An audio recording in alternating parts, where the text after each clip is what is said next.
Terus kita tahu semua nabi itu punya mukjizat, ya, semua nabi itu punya apa? Mukjizat. Mukjizat itu hal yang luar biasa yang memastikan manusia itu tidak bisa menyainginya atau menandinginya. Dan rata-rata mukjizat nabi dulu itu fisik. Misalnya ontanya Nabi Soleh itu kan onta tapi keluar dari batu, itu kan aneh, aneh sekali. Atau tongkat Nabi Musa bisa simsalabim mengeringkan laut apa? Merah. Semua nabi itu punya mukjizat dan semuanya berbentuk fisik. Kecuali mukjizatul Rasulullah Shallallahu Alaihi Wasallam itu berupa Al-Quran. Al-Quran itu konsep ilmiah. Terus kata Rasulullah Shallallahu Alaihi Wasallam, tapi saya karena Quran itu justru berharap pengikutku besar dan sampai hari kiamat. Sekarang kita logika ya. Andaikan kamu punya tongkatnya Nabi Musa, kalau kamu suka uang, kepikirannya dijual apa dipakai? Kalau kamu suka uang, pakai. Kalau kamu ahli suudon itu pikirannya ndak, ini asli ndak. Karena yang melihat di Turki itu ya sebagian gitu. Kalau yang suka perdukunan itu bayangkan tuh miliknya. Mungkin dipakai ngakali orang atau apa, pokoknya bayangkan tuh miliknya. Kalau yang kolektor pikirannya itu nanti ini laku berapa. Tapi kalau peneliti mungkin pikirannya itu ini asli apa enggak? Bukti aslinya apa? Repot lah. Lagi pula kalau kamu punya utang terus mau apa? Istri kamu marah mau apa kalau pakai tongkat? Nah, beda dengan mukjizatnya Quran, itu semuanya apa? Ilmiah. Orang yang sedang harmonis dengan istri bisa pakai ayat, di antara ayat-ayat Allah itu apa? Wa ja'ala bainakum mawaddatan warahmah. Nanti kalau ditakdir cerai, saya tidak menyarankan cerai. Kalau ditakdir cerai, itu masih dimotivasi sama Allah, wa iyatafarraqa yughnillahu kullam min sa'ati. Jika suami istri itu cerai, jangan-jangan suaminya dapat istri lebih baik, istrinya nanti dapat suami lebih baik. Jadi yang masa lalunya ada prahara. Kan banyak orang suaminya meninggal, ketika nikah lagi ditanya, kangen sama suami pertama, alhamdulillah ini lebih baik. Padahal suaminya yang meninggal itu berharap istrinya ini kangen, ternyata dia sudah syukur dapat suami yang lebih baik. Jadi Quran itu menunggui kita ila yaumil qiyamah. Kita tidak bunuh diri, itu ya barokahnya Quran. Karena problem apapun kita dinasihati apa sabar, apa dinasihati sabar. Kan nggak mungkin kamu pegang tongkatnya Nabi Musa, punya masalah apa saja ngelihat tongkat, bisa apa tongkat. Tapi kalau Quran kan nasihat, solusi. Makanya Nabi berharap dengan Quran ini, saya berharap pengaruh saya, pengikut saya terbanyak ila yaumil qiyamah. Terus beliau dikomentari begini sama ini Fathul Bari, sarahnya Bukhari. Al-muradu anna mu'jizatil anbiya inqaradat binqiradi a'sorihim falam yusyahidha illa man hadaraha. Problem mukjizat nabi-nabi dulu itu kan fisik, sehingga yang tahu kalau Nabi Soleh punya unta yang ajaib itu yang tahu ya hanya yang hadir saat itu. Yang tahu kalau tongkat Nabi Musa bertuah itu juga yang tahu hanya yang hadir saat itu. Selebihnya tahu tongkat ya di museum. Tapi kalau Quran menjadi solusi, menjadi panduan, menjadi pegangan, itu ila yaumil qiyamah. Kita beri contoh ya, Quran panduan yang paling gampang misalnya begini. Dulu ini cerita ya. Dulu itu ada orang kafir cerdas namanya Jubair bin Mut'im. Itu saking pinternya dia, pinter juga tokoh. Itu sebagai delegasi pembebasan Asra Badrin. Jadi tawanan-tawanan perang Badar itu mulai dulu ya ada negosiasi mau dibebaskan. Terus orang-orang kafir ini menugaskan namanya Jubair bin siapa? Mut'im. Ini ada di Bukhari. Karena ini ngaji di Jakarta. Kalau orang nggak tahu hadis juga tanya ini sahih ndak itu. Wong nggak tahu kok tanya itu aneh-aneh. Padahal kalau dibodoni itu ya nggak tahu. Tapi ya tetap tanya, hadisnya ini sahih enggak? Ini kata kiai apa kata nabi ini ya Riban? Memangnya kata nabi kamu dengar kan ya lewat kiai. Emang. Setelah itu Jubair itu datang ke Medina. Dengerin ya, datang ke mana? Medina. Kemudian dengar Nabi baca Wattur pas sholat maghrib. Jubair karena Nabi dulu gak ada hotel, gak ada pondok ya. Pondoknya Nabi hanya sufah itu. Nabi baca maghrib, bukan diskusi, bukan debat, baca wattur wa kitabim mastur fi raqim mansur wal baitil ma'mur wasaqfil marfu wal bakhril masjur terus. Kemudian sampai pada titik ayat am khuliqu min ghairi syai'in. Masa manusia atau alam raya yang maujudat, yang nyata, yang wujud nyata. Kemudian asal usulnya itu ketiadaan. Ini kan hadhil alam maujud, alam ini kan nyata. Masa sesuatu yang nyata penciptanya itu tidak nyata. Jadi nggak mungkin ada faham nihilisme. Kalau faham nihilisme berarti melahirkan teori begini. Al adamu yakhluqu maujudan, sesuatu yang tidak ada menciptakan yang itu kan akal nggak bisa nerima. Kalau sesuatu ini ada, penciptanya pasti ada. Terus akhirnya Jubair bin Mut'im itu simpuh di depan Rasulullah terus bilang, ya Muhammad kada qalbi ayatir, hampir saja hati saya terbang. Kalau riwayatnya Imam Ahmad, faka'anna masudi aqalbi, hati saya ini hancur. Semua teori yang saya bawa untuk ngelawan kamu sekarang luluh semua, hancur semua. Yang benar adalah teori Anda bahwa Tuhan itu satu dan Tuhan itu ada sebelum semua makhluk.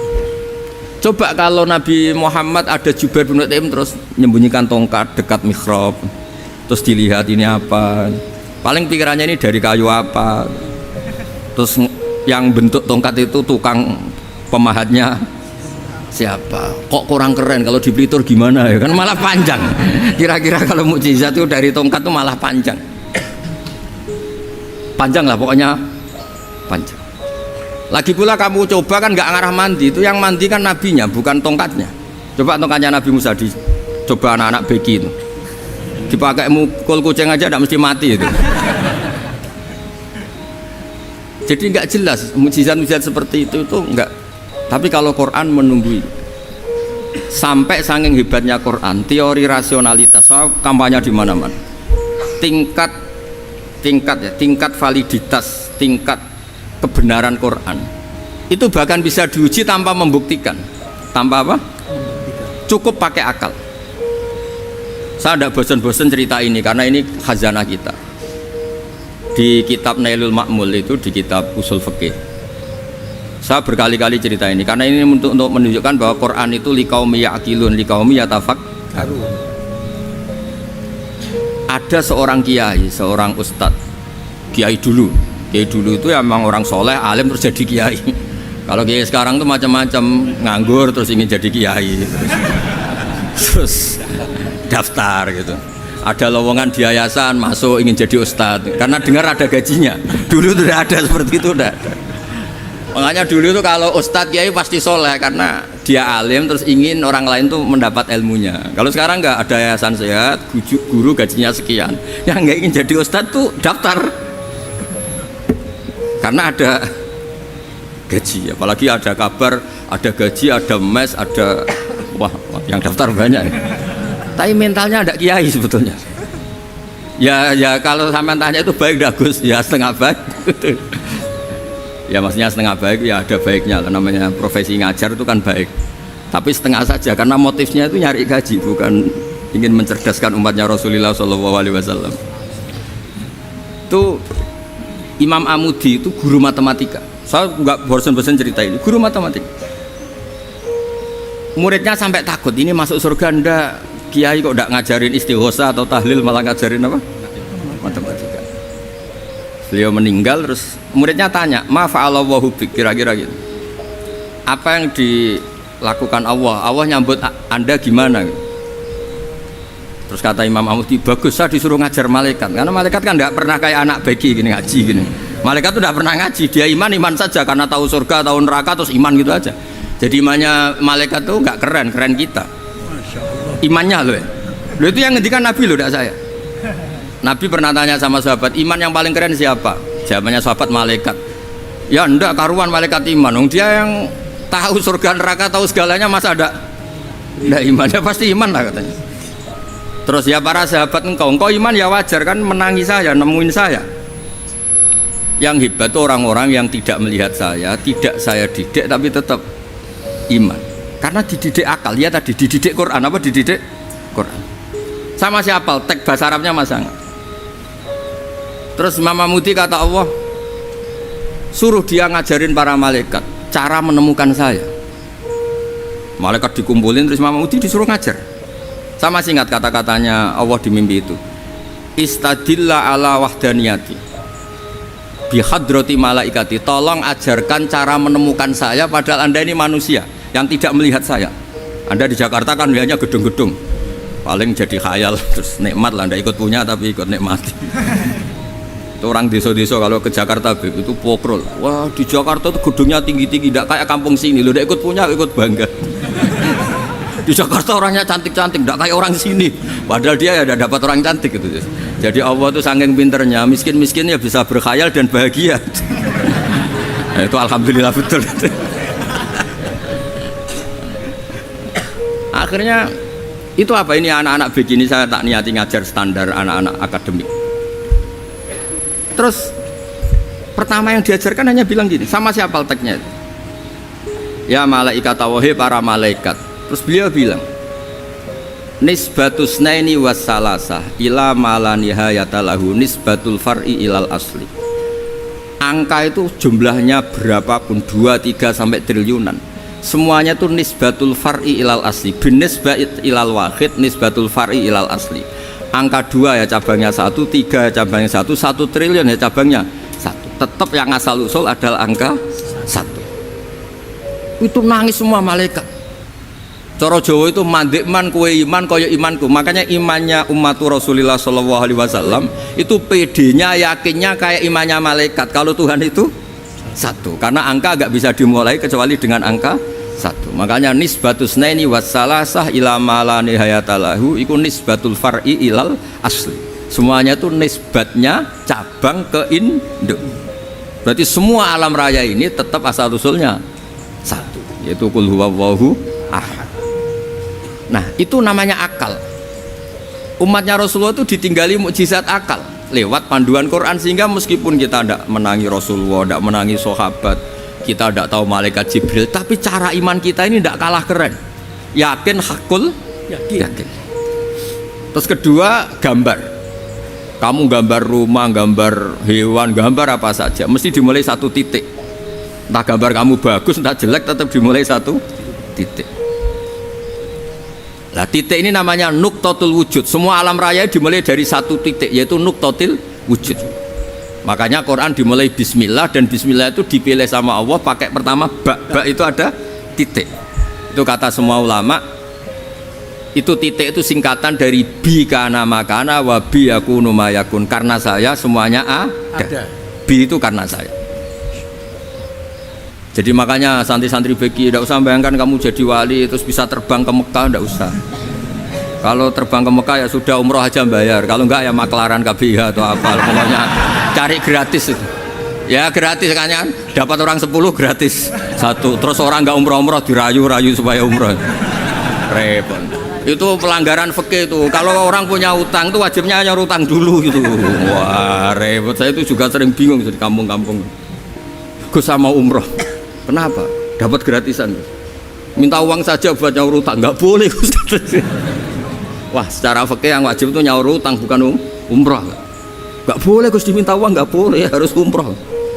Udah gitu saya ini bingung Gus mau umroh, nggak nikmati. Kenapa? Disuruh ngajar Gus. Repot semua kalau ibadah mergawi ya gini, bingung semua. Ya saya mohon anak-anak BK semuanya yang seneng Quran itu harus seneng sampai kayak saya, sehingga tahu istidlal, mencari Tuhan dengan cara tauhid yang berbasis akal itu sedzahir imannya malaikat. Jika di klasmen iman itu manusia ulul ilmi, kita-kita yang nekuni ilmu itu nomor 1 prakteknya. Karena nomor 1 itu Allah karuan kan, syahidawa, Allah kan gak tertandingi, syahidawa annahu la ilaha illallah. Terus wal malaikatu, malaikat kan karuan karena langsung menyaksikan surga. Dan ketiga apa? Wa ulul ilmi. Berarti prakteknya kan nomor 1. Kalau kompetitornya semuanya manusia, ulul ilmi nomor berapa? 1 kan? Nah nomor 3 kan dari Allah, malaikat, ulul ilm. Berarti kalau kompetisinya antar manusia nomor berapa? 1 kan? Nah kenapa ulul ilmi di nomor 3 kan, tapi dari Allah, malaikat, ulul? Kerennya kayak apa? Karena cara iman ulul ilmi itu enggak ada ragunya sama sekali. Kamu ragu enggak kalau 2 itu cabang dari 1, asalnya 1? Enggak pernah kan ragu kan? Semua gambar seruat apapun dimulai dari 1 titik, ragu enggak? Enggak kan? Nah, imannya umatnya Nabi karena dipandu oleh Quran itu seyakin itu, sehakul yakin itu. Nah itu terus Jubair bin Mut'im jadi iman. Am khuliqu min ghairi syai'in am humul khaliqun. Terus kata Allah lagi, kalau kamu tidak percaya saya yang bikin langit bumi ya gampang dong, kamu saja yang ngomong kalau kamu yang bikin. Paling orang sepakat kamu stres. Terus hanya ayat gitu, am khalaqus samawati wal ard. Kalau kamu tidak yakin Allah yang bikin ya silahkan Anda klaim saja kalau kamu yang bikin langit bumi. Bala yuqinun, kamu juga gak mau kan dibilang stres. Nah ini terus saya teruskan ya. Makanya mukjizat terbesarnya Nabi adalah Al-Quran. Karena Al-Quran itu cerita tentang hukum-hukum akal, cerita tentang logika-logika peradaban. Misalnya logika peradaban, contoh paling gampang. Di Quran itu ada sekian ayat yang Allah cerita peradaban. Misalnya wa ahsinu innallaha yuhibbul muhsinin. Itu dikutip terus kemudian disimpulkan dalam peradaban. Kata Sayyidina Ali karramallahu wajhah ngendikannya gampang. Ahsin man syi'ta takun amirah. Kamu berbuat baik saja sama seseorang, maka otomatis kamu akan jadi pemimpinnya. Ada orang nggak tamat SD, nggak tamat papa, gobloknya minta ampun. Tapi karena gaji seorang pakar, kamu tak gaji 1 bulan 1 miliar, perusahaan saya jadikan besar, itu dikongkan ngalor ngidul ya nurut, hanya karena dia ihsan. Terus wastaghni amman syi'ta takun nadhira, saya ulang lagi, wastaghni amman syi'ta takun nadhira, dan kamu jangan butuh orang lain siapapun dia, maka kamu akan setara. Misalnya ada menteri orang antri mau salim, tapi kamu tidak butuh kan tenang saja. Tapi kalau kamu butuh, habis kamu. Ya kan, kamu tidak butuh seseorang maka kamu posisinya akan setara. Kamu harus sopan karena punya utang jasa. Kalau nggak punya apa-apa kan setara. Ya enggak. Misalnya kamu jajar rektor atau jajar menteri, jajar apa saja. Kalau kamu tidak punya utang kan, kamu jajar menteri tidak punya utang. Sama jajar satpam tapi punya utang, takut mana?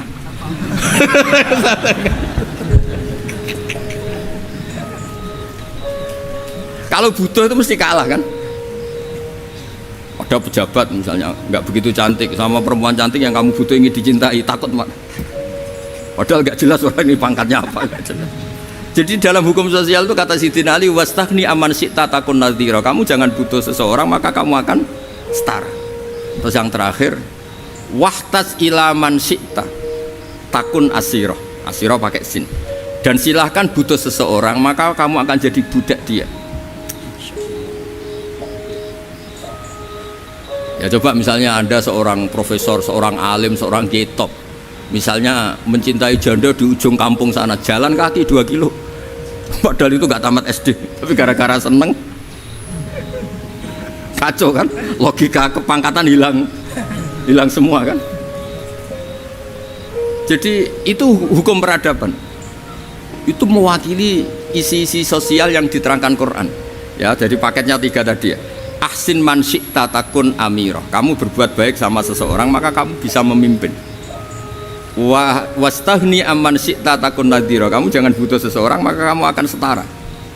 Mbok kamu ketemu orang terkaya di dunia. Ya ketemu orang terkaya di dunia, kamu jejer, kamu tidak butuh dia. Tenang kan bisa setara kan? Tapi kalau butuh harus sopan, ngajukan proposal, harus berakhlak karimah. Makanya sekarang Anda kok berakhlak kenapa? Ternyata mau nyalek.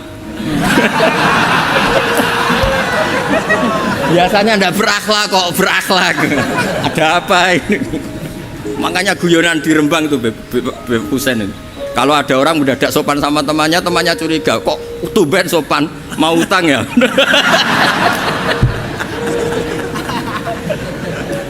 Zaman akhir itu kacau.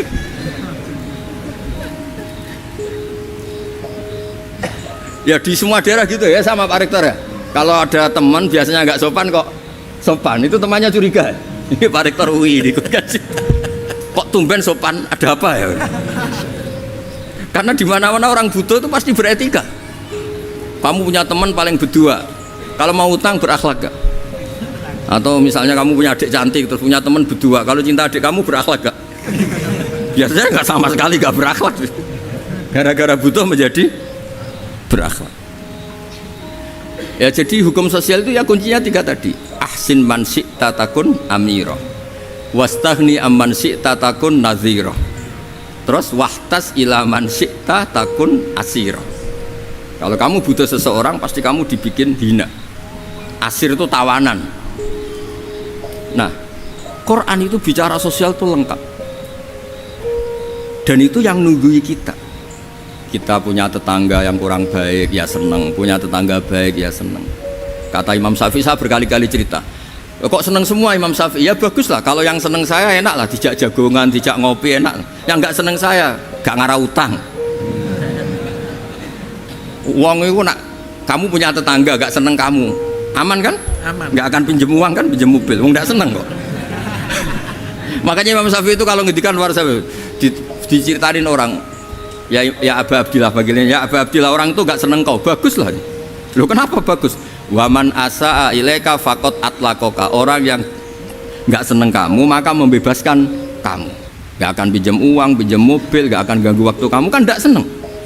Justru yang seneng-senengi masalah pinjam terus. Imam Syafi'i itu orang yang anggap dunia itu selesai. Ada yang cerita, ya Aba Abdillah, orang yang tadi cium tangan engkau, yang hormat engkau, di luar maki-maki engkau, ngerasain engkau, ngata-ngatain engkau. Ya bagus lah. Kok bagus gimana? Berarti saya wibawa, depan saya tidak berani ya. Berarti saya wibawa, di depan saya tidak berani kan? Berarti itu makomnya sudah kulillah sumadarhum fi khawdihim yal'abun. Sudah dunia itu selesai, sudah agak penting semua. Nah itu kalau kamu anak-anak bagi ahli Quran, sudah ayatnya kulillah sumadarhum fi khawdihim yal'abun. Sudah lihat Allah saja agak penting, makhluk-makhluk itu dah makhluk semua agak penting, sepenting Allah. Nah kita ini ditunggoni mukjizat seperti itu. Bayangkan misalnya kita ditunggoni tongkatnya Nabi Musa. Saya ngajar di sini terus ini tongkat. Terus nanti yang tanya, Gus itu kayu apa Gus? Nanti yang kolektor tanya itu harganya berapa Gus? Ruwet apa? Ternyata yang ahli suudon itu asli gak Gus? Wah. Yang ahli suudon kan mesti tanyanya gitu, itu asli enggak Gus? Repot-repot pokoknya. Tapi kalau Quran kan jelas, kenapa? Jelas. Ya terus saya teruskan. Fala yamurru terus al murad anna mu'jizatil anbiya in qaradat bi qidari a'sam wa mu'jizatul Quran mustamirratun ila yaumil qiyamah. Wa kharquhu lil adat fi uslubihi wa balaghatihi wa ikhbarihi bil maghibat. Terus kata ini yang ngarang Fathul Bari, sarahnya Imam Bukhari. Fala yamurru asrun minal a'sar illa wa yadharu fihi syai'un mimma akhbaru bi annahu sayakun yadullu ala sihhati da'wahu wa hadza aqwal muhtamilat wa takmiluhu fil ladzi ba'da wa qilan ya anal al makna anal mu'jizat al madiyah kanat khissiyatan tusyahadu bil absar kana qati sholeh wa asa Musa.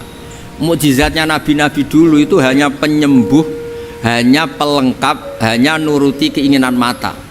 Seperti dahsyatnya apa? Laut Merah di sebelah apa dipukul sama tongkatnya Nabi siapa? Itu semuanya itu hanya memanjakan mata, urusan mata.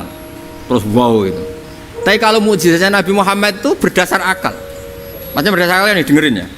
Dengerin betul. Ketika Laut Merah terus tersibak kan, wow itu keren kan? Terus kita bilang menyimpulkan, wah kita tidak akan mampu. Itu bodoh sekali kesimpulan kita tidak akan mampu. Meskipun bikin nyamuk Anda juga tidak mampu. Loh untuk memutuskan tidak mampu saja kok sampai pertunjukan seperti itu tuh laopo, cek goblok gitu. Nah kalau kita karena umat yang pinter untuk memaksa kita nggak mampu, Allah bilang innallaha la yastahi ayadriba mathalam ma ba'udah. Kita melihat nyamuk langsung berkesimpulan tidak mampu. Saya berkali-kali cerita, nyamuk itu sudah kecil, masih punya urat, uratnya kayak apa? Masih punya kuman, kumannya seberapa? Ya enggak?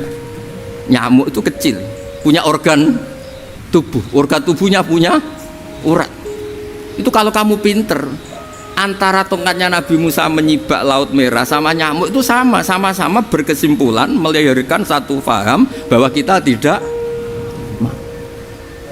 Loh untuk memaksa tidak mampu saja kok menuju pertunjukan ada onta keluar dari batu Nakotu Soleh, ada tongkat yang bisa mengeringkan Laut cek goblok ya. Lah kita alhamdulillah ada jenis goblok yang seperti ini. Untuk ikrar bahwa Allah itu hebat ala kulli syai'in, cukup lihat nyamuk, kagum kan? Sudah, ada usah bikin hidup. Saya berkali-kali mencontohkan. Para pemahat tak suruh bikin patung gajah itu mampu. Tak suruh bikin patung nyamuk kalau bisa. Nyari materi dari apa coba? Gampang mana bikin patung gajah sama patung nyamuk? Gajah, makanya Allah bikinnya contoh itu untuk ijaz itu pakai nyamuk, bukan pakai gajah. Itu kalau ustadz-ustadz yang agak jorok malah contohnya nyamuk, Gus. Itu kecil.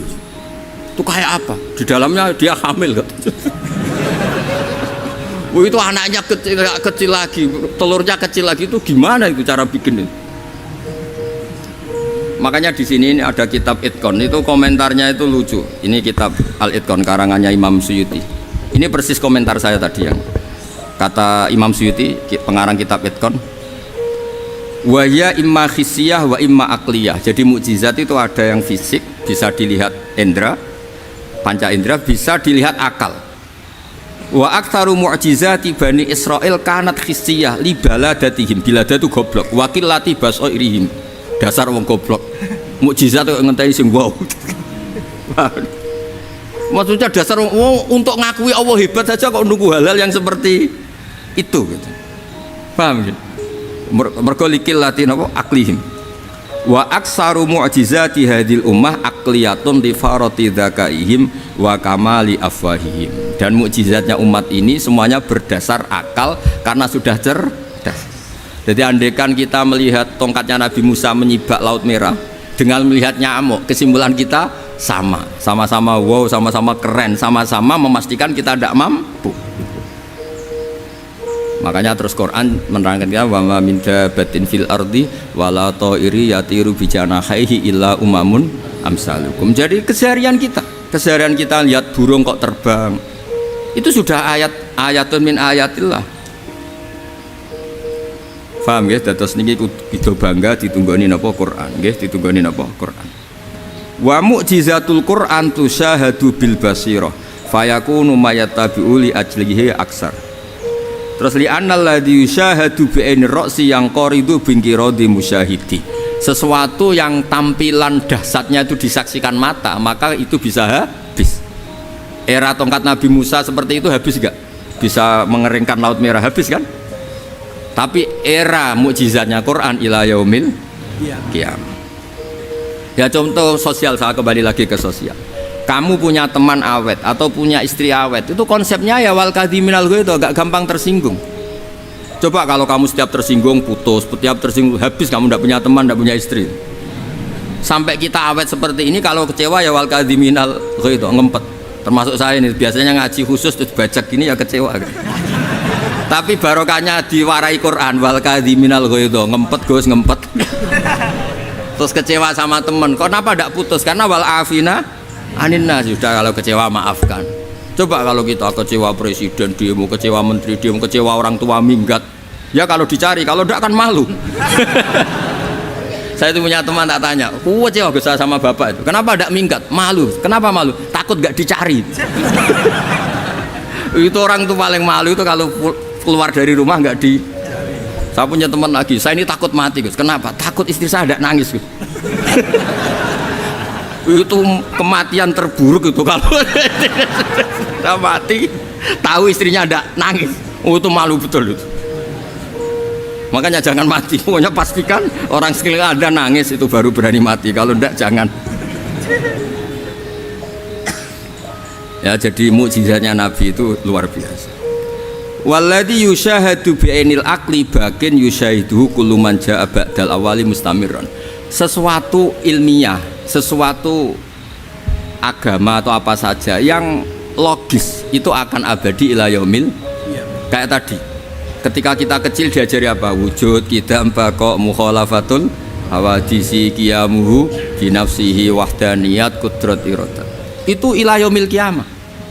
Karena kita pasti punya logika tadi, masa alam raya yang maujud didahului ketiadaan, kemudian ketiadaan ini kita rumuskan, ketiadaan inilah yang bikin alam raya. Di mana-mana nihilisme, ketiadaan ya layu astiru saya namanya tiada ya tidak punya akibat apapun. Yang punya akibat apapun ya sesuatu yang wujud. Lu itu kan ila yaumil kiamah, sampai kapanpun teori itu akan nunggui kita ila yaumil kiamah.